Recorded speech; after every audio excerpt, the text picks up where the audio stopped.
People think they can delegate out this process, and the reality is you can't delegate out telling your own story, right? Everybody has a great story. They don't think they do. I don't know if it's insecurity or psychology or what, but digging up somebody's story is an art. Welcome to Sandbox After Dark. While the industry sleeps, we build. The Sandbox After Dark podcast. After Dark. All right, welcome to the Sandbox After Dark. My name's Rob Souza with WealthVids, and I'm Brian Wayne with Sandbox. And we're super excited to be talking about storytelling and the missed art of the interview. And so this is something you and I have been talking about for quite a while. And it's extremely important because people think they can delegate out this process, and the reality is you can't delegate out telling your own story. Right? Even a ghostwriter is going to need to interview you, right? If you were writing a book, a biography, how would someone else write that for you? Yeah, and your story is your story if you want to be authentic, real, vulnerable, give people the ability to connect with you. You're going to have... Like, even in a workshop, because we talk about the difference between documentary sales videos, documentary style versus a workshop, and we're bringing the workshop online. And even in a workshop, there's a part in your presentation where you have to talk about who you are, what you do, how you developed the thing that you're presenting, and all the facts behind it. Yeah, and this can go in so many different directions. The reality is, when it comes back to digital marketing, which is your specialty, and I believe my specialty really is in the ability to interview people and really draw out of them what they're even subconsciously unaware of. Everybody has a great story. Mm-hmm. They just don't think they don't think they do. I don't know if it's insecurity or psychology or what, but digging up somebody's story is an art. Mm-hmm. But your ability to translate that into an actual documentary script. Because I've been doing these interviews for a long time, especially when I'm helping companies brand themselves. Now we say you are your brand, so you have to let people get to know you. But if you were coaching me, which you did a year ago when we started working together, what elements do you want to draw out of your advisors or your clients, because this can be universal? What elements, what information do you want so that we can create an authentic story? Whether we do it through video interview or we do it through AI recreation, you have to do a combination of both, because if you're going back in history and talking about what happened in the 1970s, obviously it's better if you could do some recreation of what actually happened in the 1970s, which was interesting. I'm going to try and bring it up while you answer the question, but give me a list of all the things that you'd love to have, elements you'd love to have, that you'd want me to dig out from somebody's story that maybe they're not aware of. Well, I like to use the hero's journey analogy or that framework, because it's really about the presenter. We'll call him, even though in marketing we say he's not the hero, but for this purposes he's the hero. He's going on this journey. Mm-hmm. He has first everything. It's like your dad's story, and it's that 5-arc storyline. It's like first everything is fine, and then now there's a problem, and then he has to go on this journey to deal with the problem. He finds a mentor along the way. Oh my God, this is totally following your dad's story. I didn't even really realize how deep it went. So he finds a mentor or a guide that helps him to come up with a solution, and then once he has that solution, he has to take it back to the village where he started and present this new solution, and now he's in a different place from where he started. So that's sort of the arc. And when we're talking about a sales presentation, it's, I had this thing, I was in this industry, and everything was working fine until it didn't. And then I had to go on this journey to recreate this thing that I was using, or find a new solution or a new opportunity, test that out, see if that works, and all the struggles and the people you meet along the way, and you can bring in stories about your client and how it worked or didn't work, and then you finally present the new opportunity or this solution. What about if And there's a lot of personal facts involved in that story. Okay, so, and that's in a perfect scenario. What if they don't feel like they have those elements in their regular career story, but maybe they have it in their personal story? Oh, absolutely. Like when you talk, you always say, get their why story. So maybe the real pinnacle of their journey happened pre-career. I've interviewed a few advisors who, it's funny how many advisors were engineers, and they realized how unfulfilling being an engineer was. And if that's the case, what made them switch, because let's face it, engineering is a more reliable career. Steady. It's steady. The starting salary for most engineers is significantly better than the starting salary of a financial advisor or life insurance agent. But what made them go from giving up a steady, guaranteed, high-level income and then switch into a 100% commission-based financial advisor? And when I asked that question during an interview or pre-interview for constructing their story, I get a lot of blank stares. Like, what do you mean? What does my personal journey before my career have anything to do with my motivation for what I do and why I do it? Yeah, I guess it would be different for everyone, but it kind of talks about the motivation, like what motivated, because that would be an interesting. Now I'm curious, why did they move from a salary position to a commission, and why was engineering unfulfilling, and why is now this the road that they've chosen? So the two interviews that I've done in the last 48 hours were both engineers. Well, I didn't know this. And I've known these advisors for 3-4 years. I didn't know they were both, one was an electrical engineer and the other one was a nuclear engineer. Wow. And so they left, I mean, like $250,000 a year guaranteed salary incomes to go to 100% straight commission. And what did they say? In one story, well, the theme in both stories was a distrust of corporate America.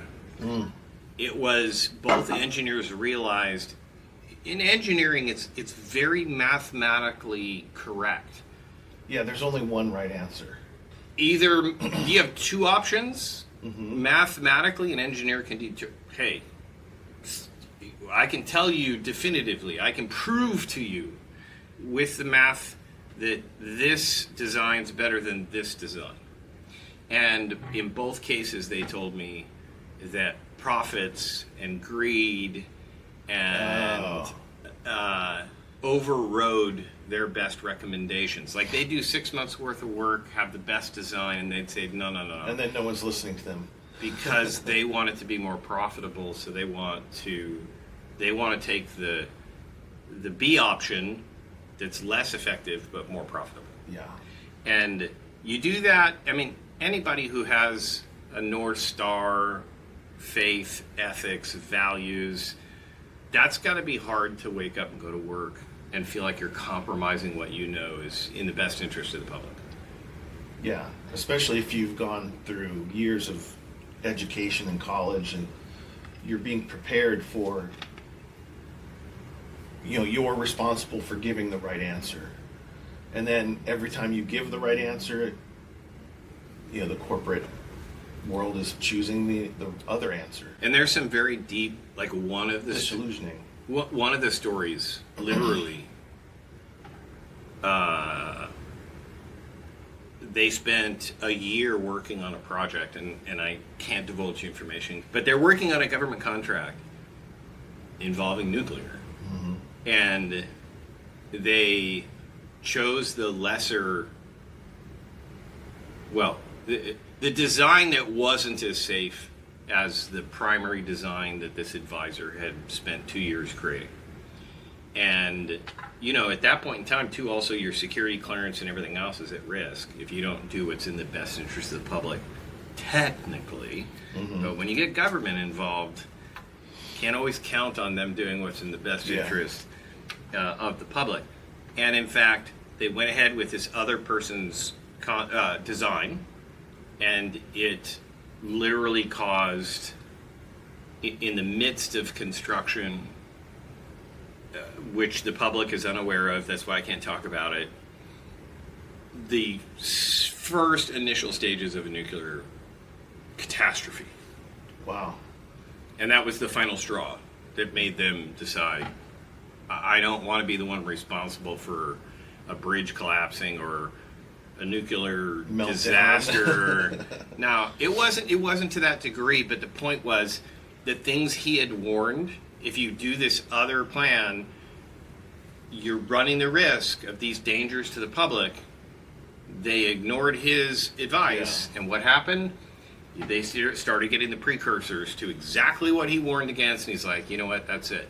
So what made him move into what? How did he choose? Because he wanted to go. advising? Because he wanted to go independent.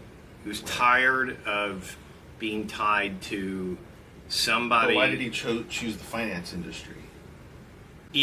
Well, first of all, finance industry is mathematical. It is engineering. You're engineering somebody's financial future. So I'm going to make a slight pivot here, simply because it's the After Dark, and I can talk about whatever I want to.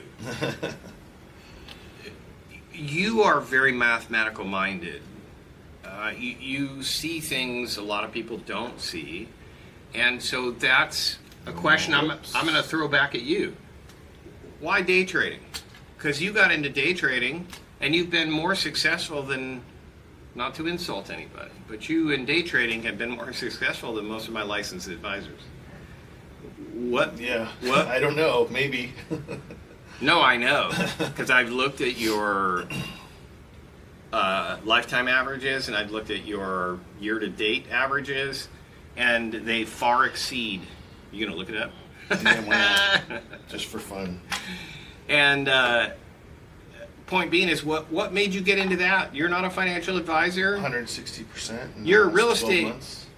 Say it again. 160% in 12 months. Well, there you have it. 160. Now, let's be fair to our audience. How much you like? I don't know if that's good. I think no, you can't talk. That's good. This is why you also, at some point in your career in real estate development, did house flipping back before everybody was doing house flipping, because you could create those kinds of returns in a very short period of time. Yeah, that was fun. But the point is, how did you go from not having education and experience and think, you know what, I think I could figure this out myself? And why would you want to do it by yourself without the advice and hiring a financial advisor? Well, first of all the research I did, even the experts would say nobody can predict the market. Nobody really knows what they're doing. You're literally quoting my dad. He said, no matter what I did and what I thought, he was humbled time and time again. Yeah. And reminds people, no matter how good you are, nobody can predict the market at least 100% of the time. Sometimes you get it right, sometimes you get it wrong. So on that question, what's the worst? Like, do you remember a bad day where you're like, oh my God, I just lost in this one day? Yeah, I was down 50% in like 3 months, probably more than that. That was scary. Well, to be fair, I was still learning.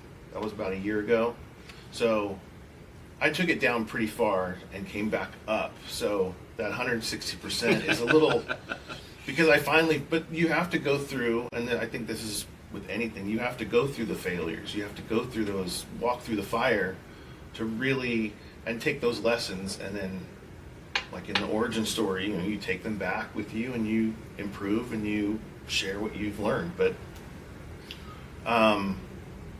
it was just recognizing patterns, watching, learning a lot of YouTube. Yes, but a willingness to just dive in, and the belief that I'm just as smart as anyone else So out there. If they can figure it out, I can figure it out. Yeah, and everybody has the ability and the access to the same resources. But as we get back to the idea of the interview and dragging out of people their story, what is it about your why story that made you have the confidence to say, I can do this myself just as well? Something had to have been in your backstory where you felt like, I'm going to take things into my own control, and I'm going to figure it out myself, and I'm going to be responsible for my own future. Just realizing, well, it was always sort of there, you know. But why? Why? This is why. This is what I do in interviews. Why? Why?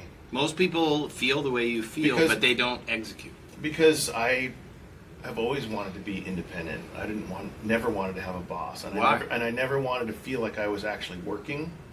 So I gravitate towards things that are interesting and keep me entertained mentally. But what made you, what caused you to be that way?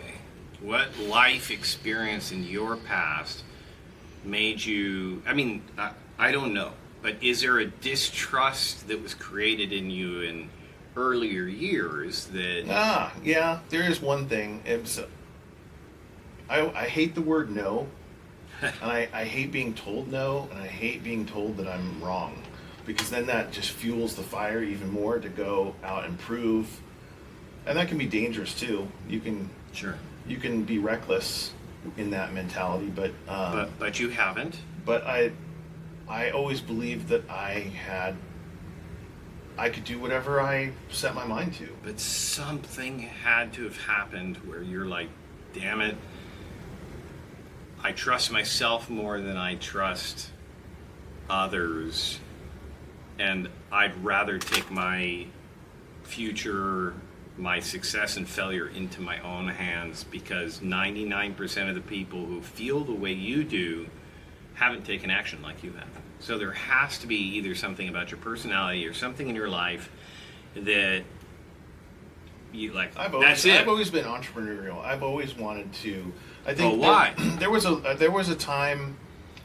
One of my earliest memories. I was with my dad, and I was probably 5 or 6 years old. He was actually a real estate investor back then with just tiny little bits. Okay, and he had a friend that was a real estate investor and real estate agent. And I'm not. Well, I'm only interrupting because this is what I do in interviews when I'm like uncovering investigatively to create a true story. So what I'd want to capture, and we don't need to do it in this podcast, is I'd want to know how your dad got into the business, what your memories of the business is, how did it affect you, because obviously that made an imprint. It did, and well, I have another story too, but we were in this guy's office, and I don't even remember what I asked him. I asked a question, and I said something about the work that he does, and he looked at me. He says, I don't really work. I get to play all day long. I love what I do. And that made an impact. I thought, man, that sounds great. That's what I want to do. I don't ever want to feel like I'm working. And then... So a sense of purpose? Yeah. And, well, working for yourself. And I saw what he created. And I'm looking... Kind of a rich dad, poor dad story. So I'm looking at my dad who's, just beginning early stages of investing in real estate. This guy had already made it. He's living in Turtle Rock and Irvine at the time, California, which was like the premier place to live in Orange County in the 70s, right? And UC Irvine, and right near UC Irvine, and that made an impact. And then also my dad, in one of his, because I had a small savings account when I was a kid, maybe $500 in it, and he says, you can be an investor with me. So he took my $500, put it in with his, and I got... Your dad asked you? Yeah, and I got... How old were you? Probably 6 or 7 years old. Seriously? Yeah. And you remember him asking? Oh, yeah. Oh, that's amazing. And I was so stoked. I thought I was going to be like a rich millionaire. I thought this is it, But and he would always report back like, "Hey, your 1% of my 10% is this much money, and you made this." Wow! And I thought that was incredible. And that's a great story, and I think it's a very common story for independent financial advisors. And I feel like getting to the story of either what inspired them to be independent and control their own future, or what negatively impacted them that made them go like, never doing that again, and I'm doing my own thing. And I think both stories have come up in most every single investigative interview I've done. And if we were to go back and like create an actual why story, I'd want to get a picture, if possible, first name of that guy who met your dad, a picture of your dad and that era, and you observing that, and a replica of the conversation of you at 6 years old and your dad inviting you into the investment. And that is the argument we're talking about today for why we use AI. People are like, AI is so inauthentic. But if you're going to go back and tell your why story, you can't go back to when you're 6 years old. You can't go back and interview your dad because he's no longer here. Yeah, you have no 8mm film of that moment. So what does recreating that, because you're the writer director of AI cinema that we create with Sandbox Studios, why does AI give us the ability now to go back and tell those stories both in a narrative, but more importantly now in a visual way? It's just a tool, just like anything else. You could do the same thing and hire actors and get a film crew and build sets, and you could do the same thing in an authentic way. Very good point. And like I just watched the Nuremberg movie. Last weekend. Yeah. That was a real story that was recreated with Russell Crowe. Or you could just do it on a budget and do it in your laptop and create it with AI. If you know what you're doing. If you know what you're doing, you could. That's a whole nother interesting question. But you're just recreating a story. Okay, so two parts. One, you have to dig for the story. You could say what you first initially responded about, just always entrepreneur. And by the way, it's a true story. It's a true story you're telling. Whether it's with cartoon doodles or AI or hire Russell Crowe and Steven Spielberg. But my point is, I could tell a story, as you do script writing so well. I could tell a story of, I was just always entrepreneur and my dad was an entrepreneur. Or you could actually tell the story of that moment, and you observing it, and a picture of your dad, and relatable. Yeah. And like even in this interview, I see your point. You could say, well, I was always entrepreneur, and the story ends there. Or you could go deeper and go, well, when I was 6 years old, I made my first real estate investment.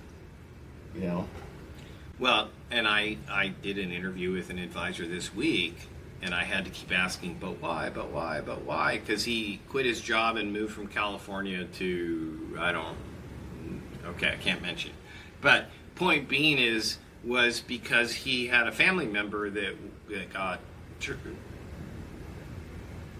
boy, I'm trying to walk the line of privacy, but he had a family member who was struggling with an illness. It was he was worried it was killing them, and it was going to destroy their entire family. And for him, that moment of, okay, I got to take the jump. I got to give up my $250,000 salary, and I need to move somewhere where I can focus and put all of my priority on just helping my family member recover, heal, and stabilize so that we don't lose this essential member of our family. But to create a video of that person in a hospital bed with that advisor at that age at their bedside, it's so much better. It's a visual impact. Yes, and it's so much better than just saying, "Oh, Than watching a interviewing." talking head. Yes, interviewing them and them just telling the story, because I think people naturally distrust stories because, God, what we hear on the internet.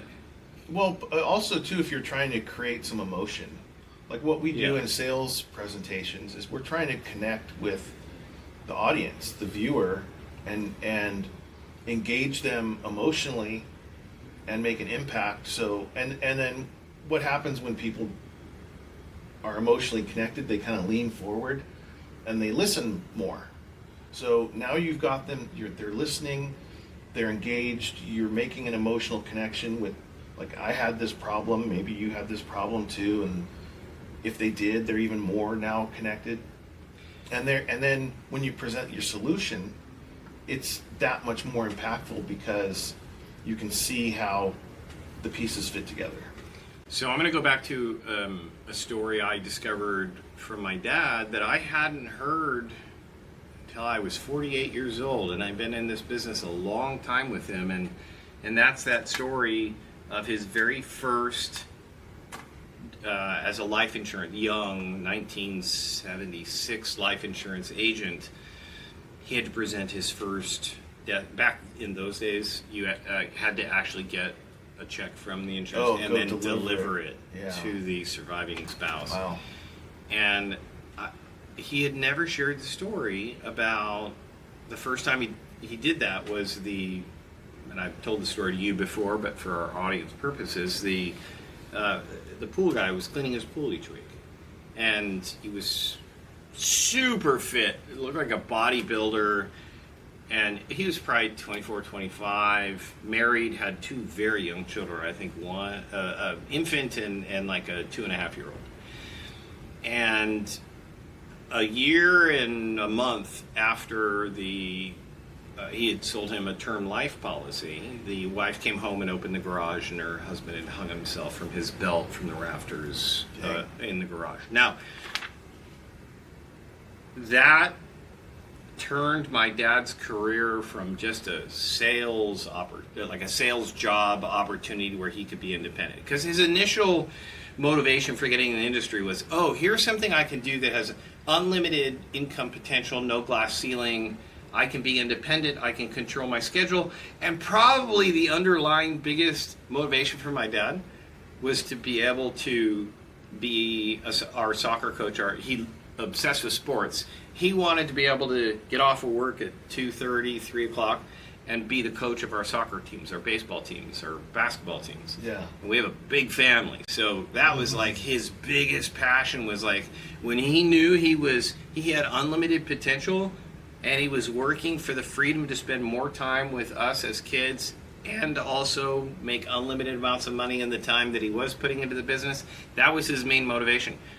Insurance, he had no personal connection with emotionally at all until that moment, which was 3 years into his career. And then all of a sudden, it caught fire what his purpose was, which was to help rescue families from Tragedy. preventable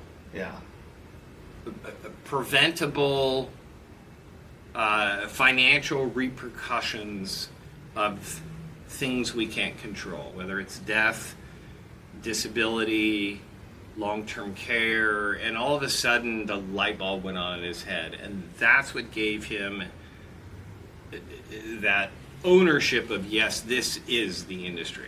He could have done what he wanted to do with controlling his own career in any sales job, but this is what made him double down in the financial industry. And I didn't know that story until like 6 or 7 years ago. Wow. On a drive, I don't know, somewhere in the middle we were in Indiana, and we were driving to a client meeting, but he told me that story. I'm like, why have you never told me that story before? And he's like, well, it's so morbid. I'm like, yeah, but that's what makes people, like, I can't get that visual out of my head. And so I'll never, when I call workshop clients, and they're, you attended the estate planning workshop 2 years ago. They're like, huh? Well, I don't really remember. I attended a bunch of them. Did you attend the one where I told the story about this? Oh, yeah, I remember that one. Yeah. Because the visual imprint that Right. story would Memory. detail. Yeah, memory. It creates a memory. Storytelling, Yeah. and which is where we're trying to stick with. Yeah. And your ability to, when we started working 12 months ago, and saying AI can now give us the ability to visually add storytelling at a fraction of the budget that you're used to with a production studio. Yeah. And I think that was the epiphany. And it's getting so good. I've seen stuff come out in the last few weeks that's indistinguishable from reality. There are a few movies.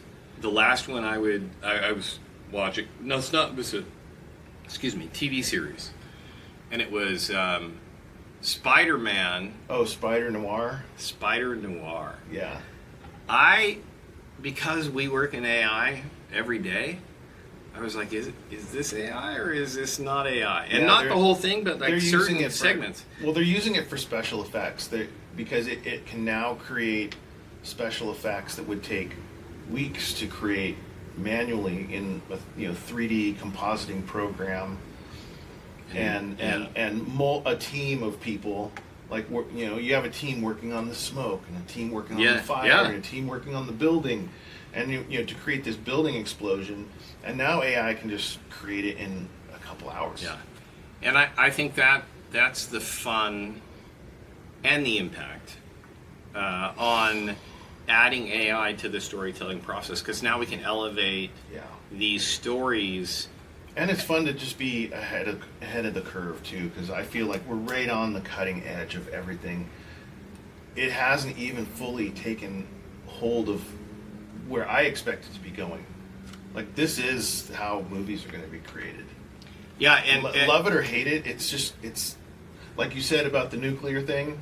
It's like movie studios viewership is down, and all these streaming platforms are crazy hungry for content, and AI is going to be able to help them create more content faster. It's a natural, like, if I was the head of a studio, I'd be building out a whole department for this right now. And they probably are. And not only that, I think it was Disney that invited viewers to actually submit content. Yeah, now yes. And Disney Plus it's going to be kind of like YouTube. For Disney content. But Disney will selectively grab the best, whereas YouTube is. Yes.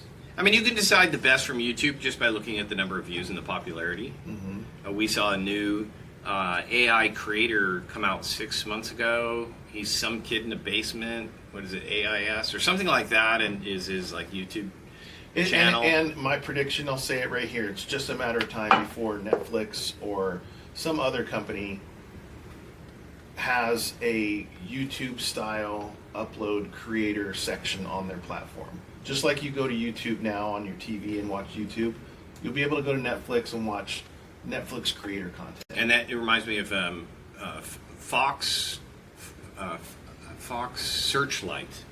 It's a division of Fox that you can actually develop.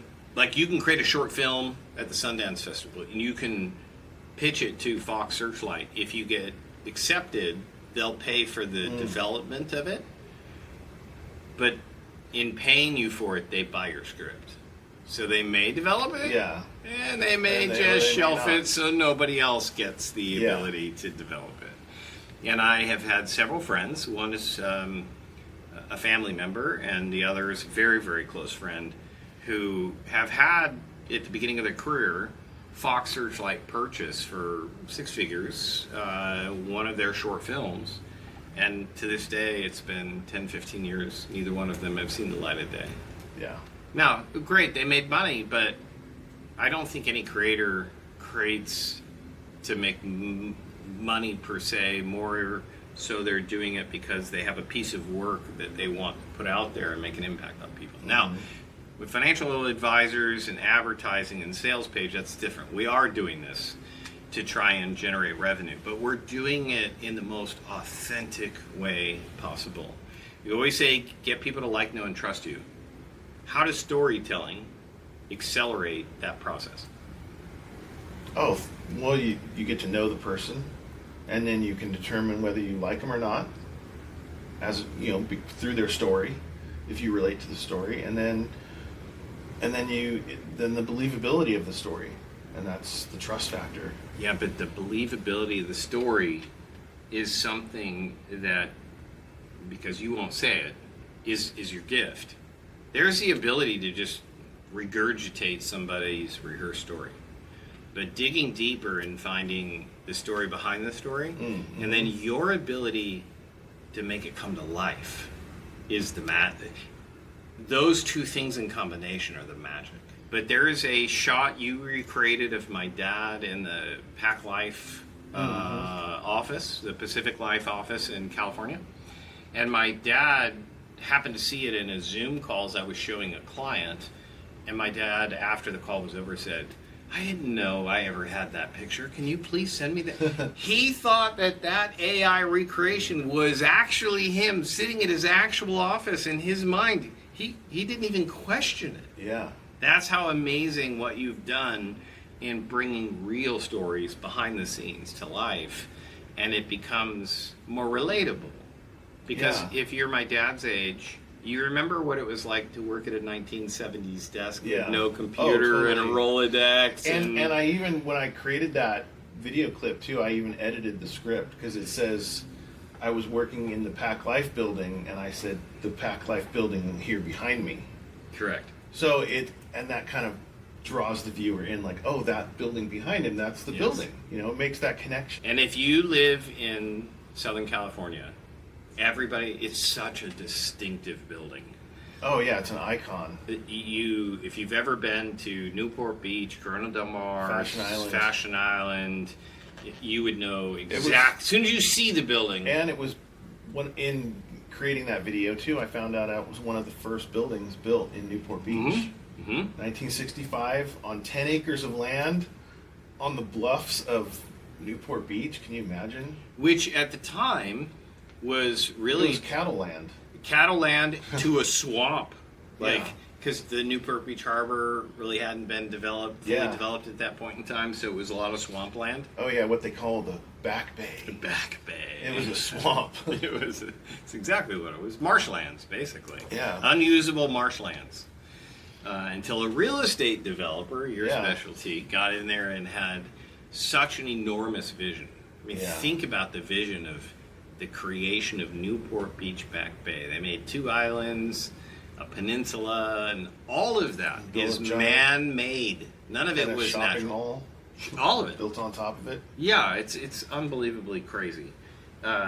But if you've ever been to Southern California, if you have ties to Southern California, you start seeing those images. That's where you're like, it just sparks that nostalgia in people and makes the story so much more relatable, because they're like, oh yeah, I remember that. I've been there. I've seen that. And I think that adds some more of the, like you said, the connection and the relatability. But we have to get people to be vulnerable enough to tell us those stories in detail, because you can't recreate something that you don't have detail about. Right. Generalizations aren't helping advisors, and I feel like generalizations, even acronyms. I'm a CLU, CFP. Yeah. Well, and I think for most people too, when they're asked about their backstory or whatever, they think of it in terms of a presentation. Like you remember like show and tell when you stand up in front of the class, cardboard box, and you show your thing, or you're in a board meeting and you're standing at the head of the conference table and you're nervous. You know you only got 5 minutes, so you gotta just like blah, and you just tell your story, and there's no depth to it. Yeah. So and if you start thinking about a sales presentation like a documentary, it's a story, and also don't be afraid that it's going to be too long, because oftentimes longer is better. And I always say, if this, how long should it be? As long as it needs to be. Okay, so how do you determine that? Because we've battled that, and I agree with you, but why is longer? That longer is sometimes better. What is the sometimes? How do you determine I need to add more to this, more context, more backstory to this? I think that's kind of where the art comes in, is because you've seen, like I forget what it was. I've seen movies where it's pacing.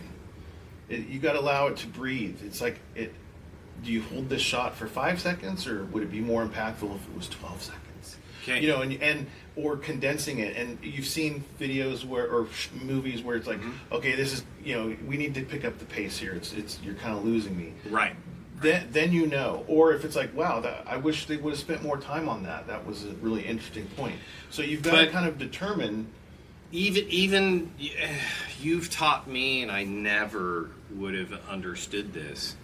Even the pacing, going like one step further than what you just said, is even the moments where it goes silent or the screen goes black or you do kind of a drone 5-6 seconds and it's just music. I found myself in the first documentary you created for us where during that 5-6 seconds allowed me to chase my chain of thought that you had created in the previous clip. And so it gave me 5 seconds to not have to like shift to what's being presented next. Yeah, you want to give the audience kinda time to digest That's it. And well, that's why I say it has to be able to breathe. Yes. You know, it's like you don't want to go, you know, fact, and because and we know this from marketing, people will only remember the last thing you told them, and that's why you have to say it once and then say it a third time and say it a second time and build on, you know, the story builds on itself, and then you have to have those moments where it drops and it just, you allow the audience to absorb the thing that you told them before you move on to the next thing. Yeah, it really is creative genius. And I think as much as AI has advanced and can give you a lot of like these spit out a script documentaries, whatever it is, it could be a speech, it could be a speech, could be a webinar, it could be a workshop. But I think that the art, and I've learned from you, I thought I was good at AI and extracting detail and writing scripts. But boy, it wasn't until combining when you took all of your production experience and then were able to have access to cost-effective AI to do what you could do in Hollywood, then all of a sudden it's like, oh my gosh, we could have done this so much better, and I thought we had done it better than everybody else. But that's why you and I both really were like, oh my gosh, this AI. But the reality I've discovered, every script I think I can write with visuals and shooting locations. And then you take a run at it and just kill me on how much better your version is.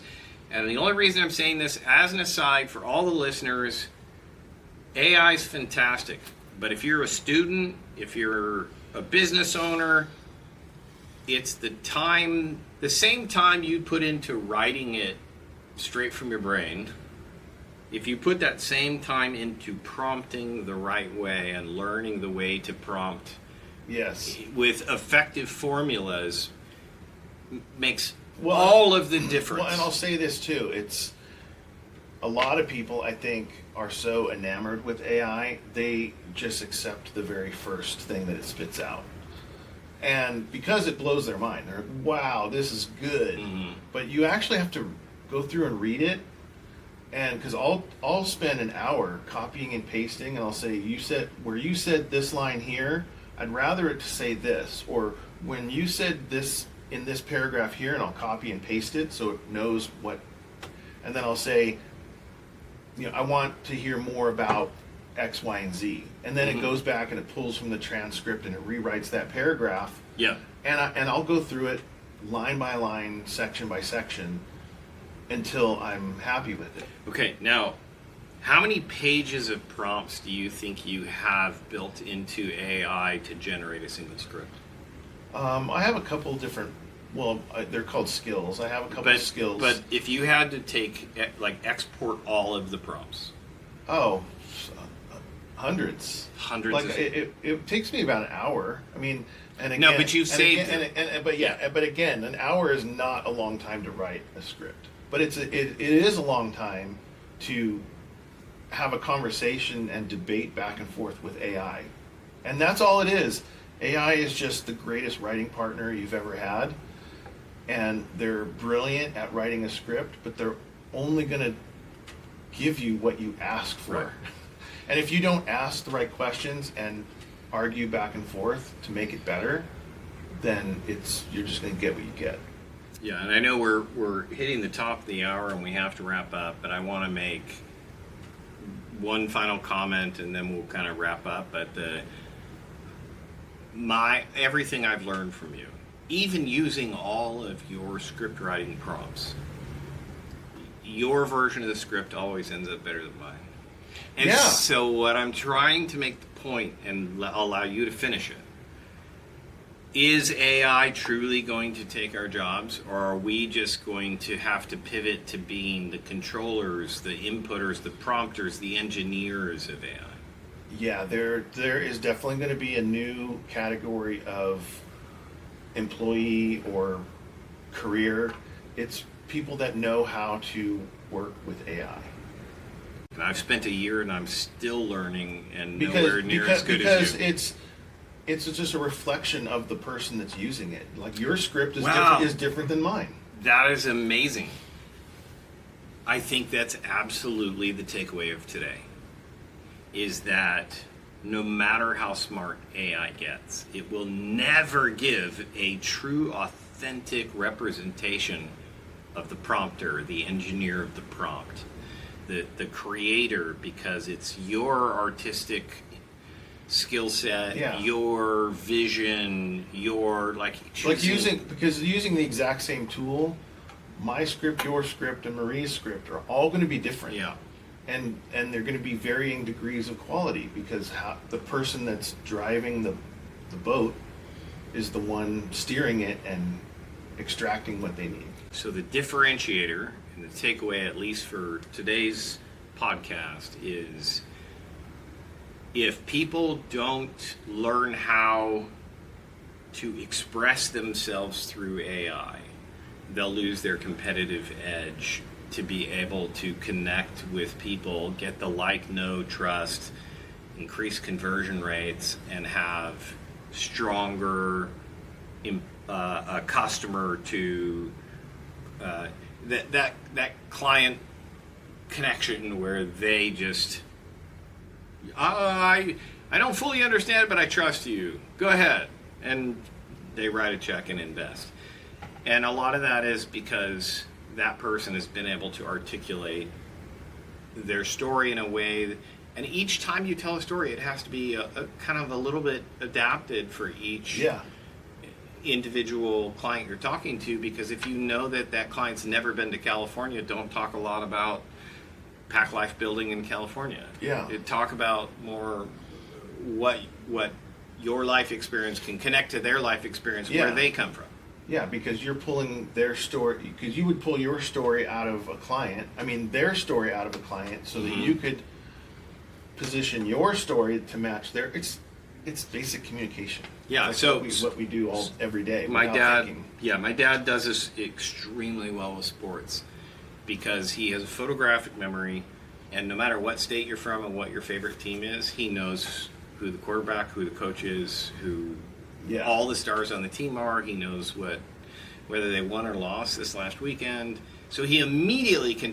And that person may be a baseball fan, they may be a football fan, and so his ability to pivot between all these major sports and know the teams, names, and players helps him immediately connect with the story of the person that he's meeting with and create that connection. So if you had to wrap up today's podcast, what would you say the most important takeaway is from today that would help financial advisors dig deep and be able to either DIY their own story into a speech they can add to a webinar or workshop, or actually generating a video online?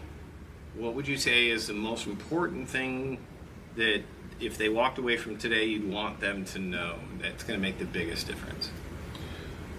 Ooh, that's a big question. What's the most important thing you think a business owner could do in sharing a story that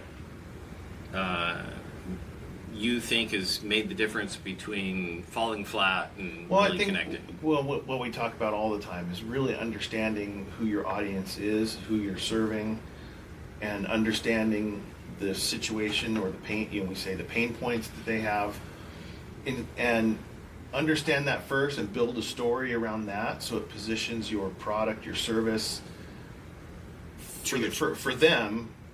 Build that story for them.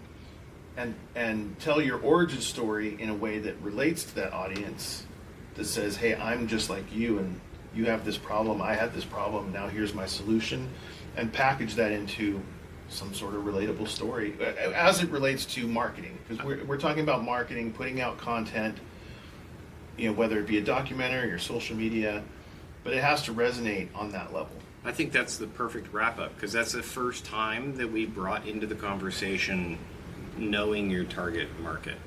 And I think you could tell the most authentic, relatable story, but if it doesn't relate to your target market, it doesn't matter, right? It's going to fall flat.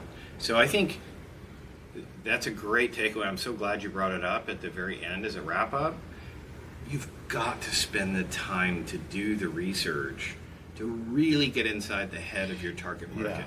Yeah. And if we're relating it back to movies, like the Hallmark Channel, they know their audience. Yes. I am not their audience. My wife loves their movies.